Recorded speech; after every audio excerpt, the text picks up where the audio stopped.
History's Edges. I'm Odilia Rino, and today I want to start with a question that sounds abstract until you really sit with it, and then it becomes oddly practical. My question is, how do gods survive?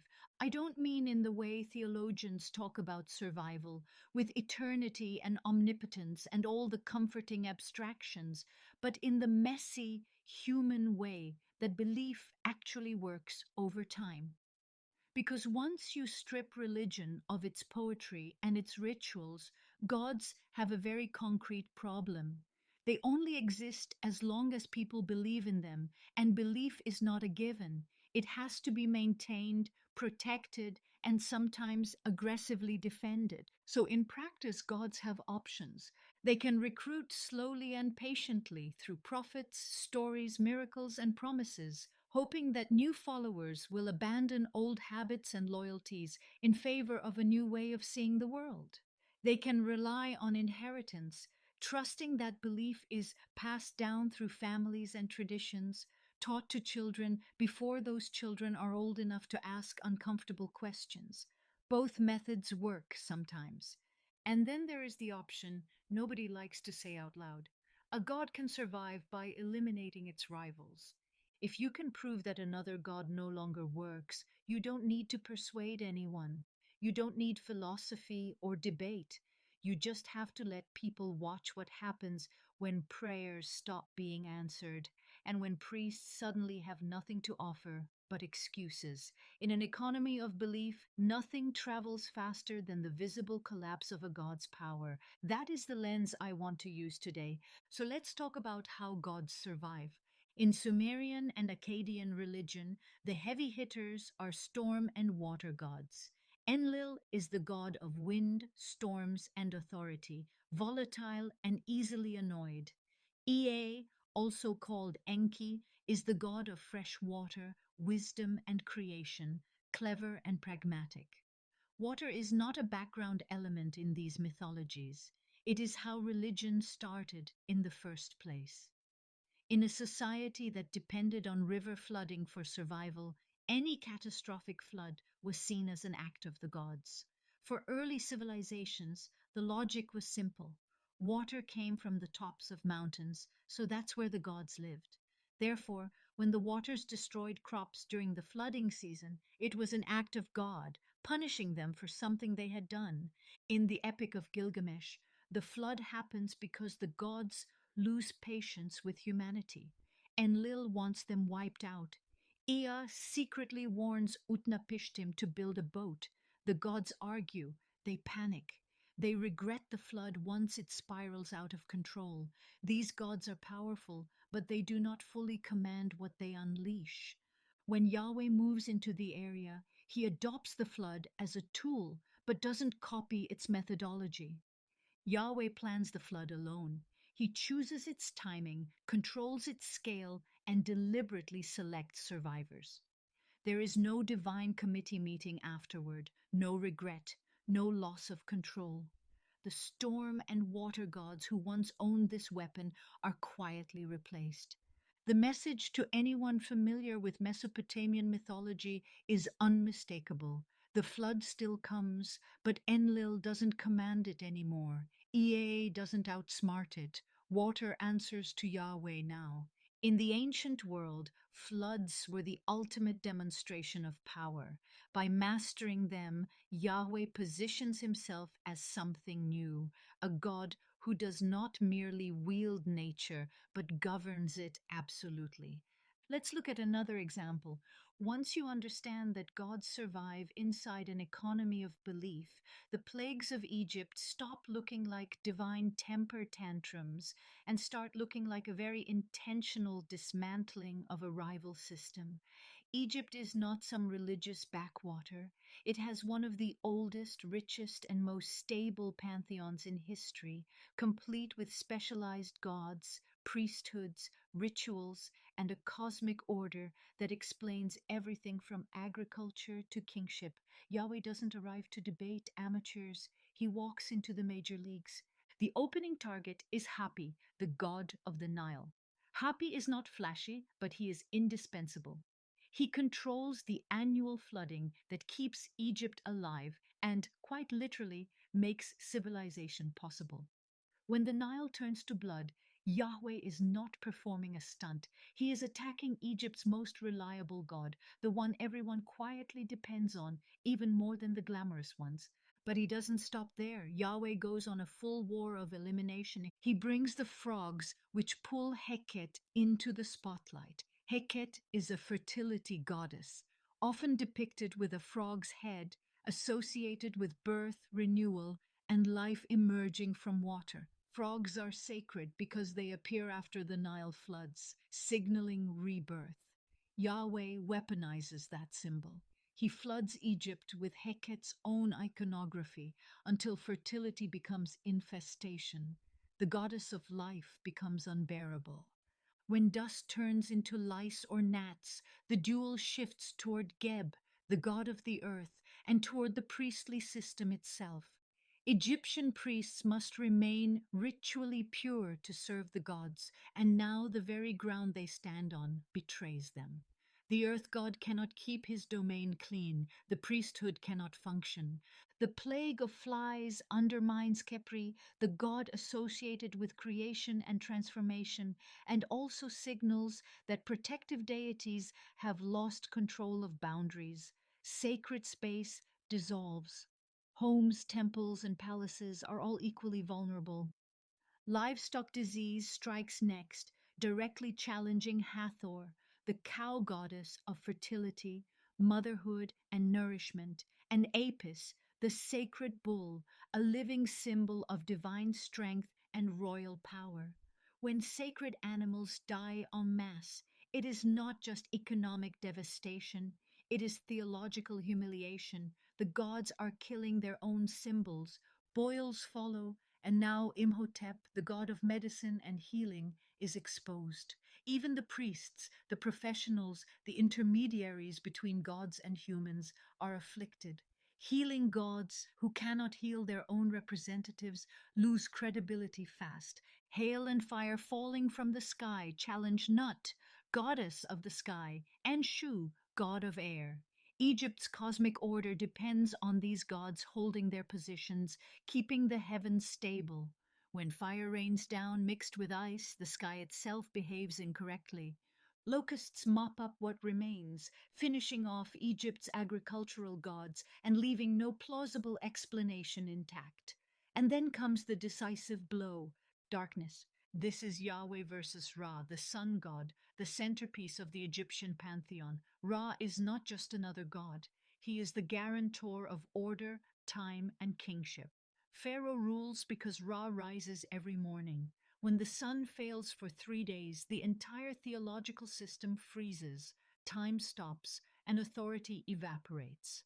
By the time the firstborn die, Pharaoh's divinity collapses with them. Pharaoh is the son of Ra, a god on earth. Yahweh does not merely kill children, he executes a god's lineage. Checkmate, the duel is over. Egypt's pantheon does not recover. When Jesus appears, Yahweh already won. The Egyptian gods are gone. The Mesopotamian pantheons are museum pieces.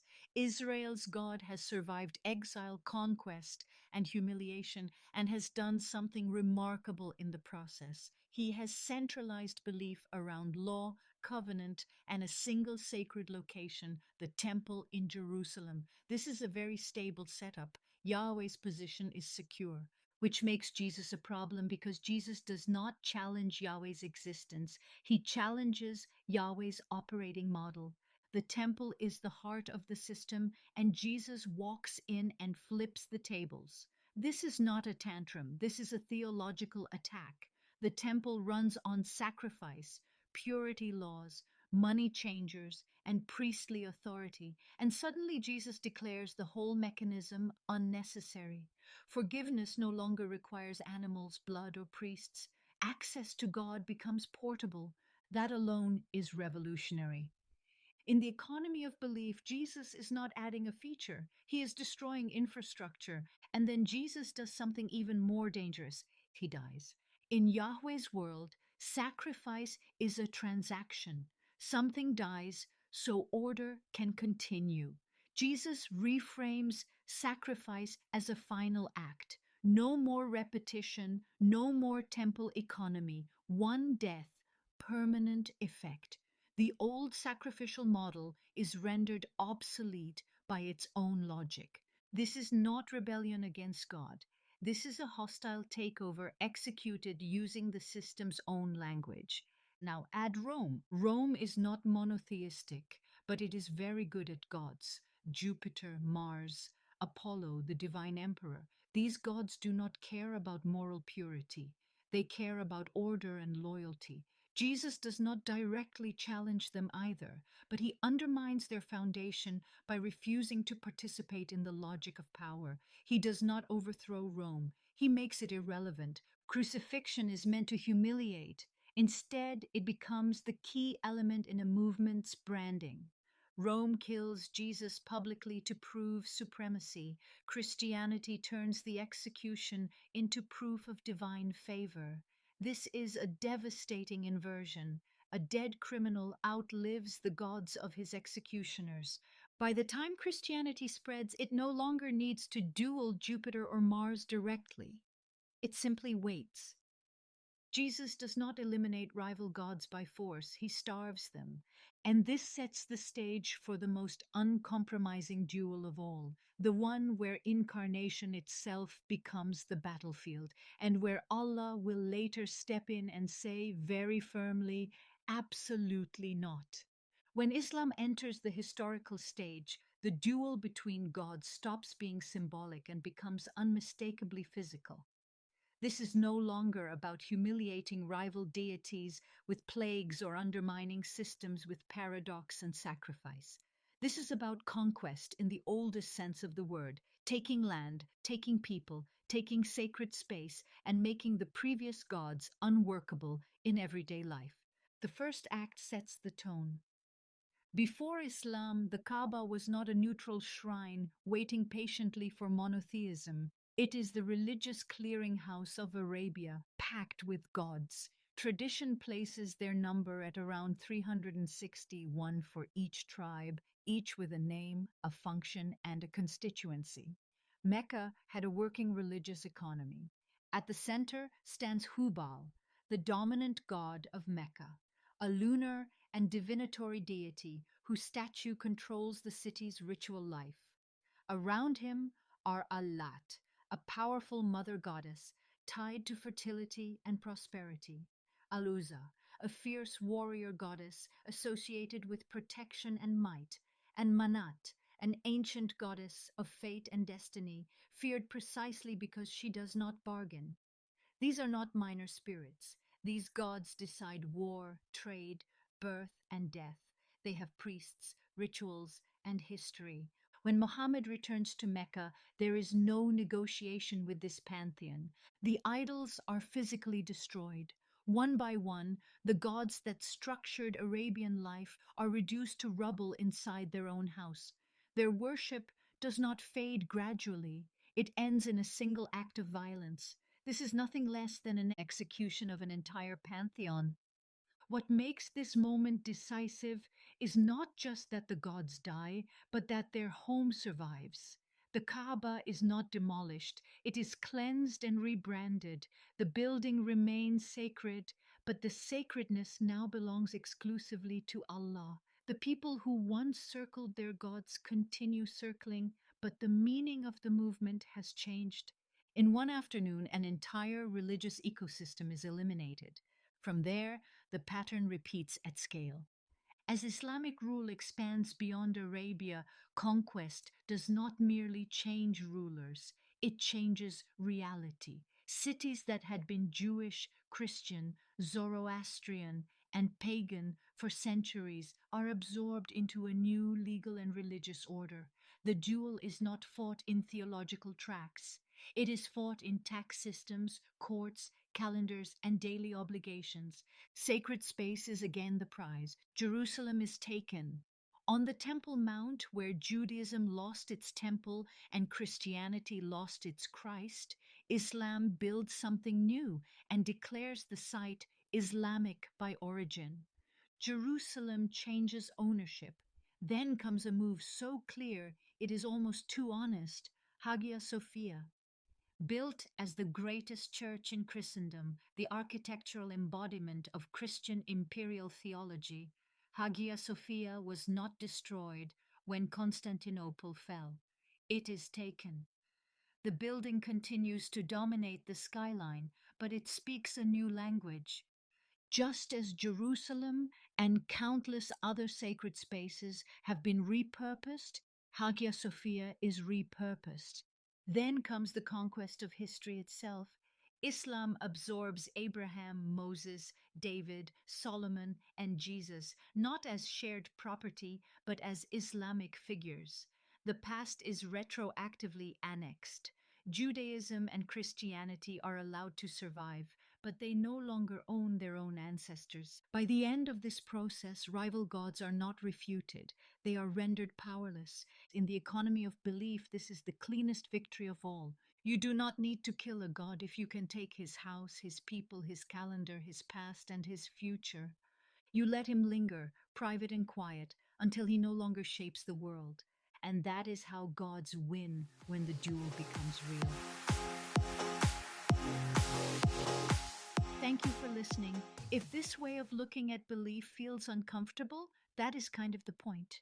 This is exactly where my book, Not the Same God, begins. The book looks at how gods are made, how they survive, and how they compete, not as abstract ideas, but as systems that have learned how humans actually work. It is part story, part history, part autopsy of the beliefs we assume are timeless and innocent. If you are curious about how the gods wage a war so visible that humans can't see it, my book is waiting for you. You can find it on Amazon or get your autographed first edition copy on my website.